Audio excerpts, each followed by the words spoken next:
அந்த தொழில் நமக்கு வேறு மாதிரியான மாற்றங்களை கொடுப்பதற்காக அந்த பிரச்சனை வந்திருக்கு அப்படின்ற விஷயத்தை நினச்சிங்கனாலே அது சரியாயிடும். கொஞ்சம் திங்க் பண்ணி வேலை செய்யுங்க. கொஞ்சம் காலம், கடினமான காலம். இவ்வளோ காலம் நம்ம பைபாஸில் வந்தோம், இப்போ கொஞ்சம் முள்ளும் கரடுமாக இருக்குது பாதை, நடந்து போக வேண்டியதுதான், அது சரியாயிடும்ன்ற விஷயத்தை முதல்ல எடுத்துக்கோங்க. பயப்பட வேண்டிய அவசியம் கிடையாது மீனராசி என்பவர்களுக்கு.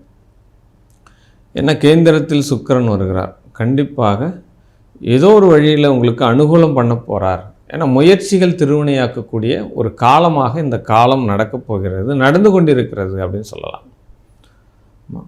மதம் சார்ந்து இனம் சார்ந்த நண்பர்கள் உங்களுக்கு உதவுவார்கள் அப்படின்னு சொல்லலாம். ஆமாம், பிள்ளைகளினுடைய வழியில் செல்வாக்குகள் உயரும், செல்வாக்குகள் உயரும், மதிப்பு மரியாதைகள் கூடும் அப்படின்னு சொல்லலாம். ஆமாம், தந்தையில் வழியினுடைய யோக பலன்கள் கிட்டும். தந்தை ஏதாவது ஒரு இடத்துல இப்போ உங்களுக்கு உதவி செய்ய போகிறாங்க. தந்தையினுடைய ஸ்தானத்தில் இருக்கிறவங்க உதவி செய்வாங்க.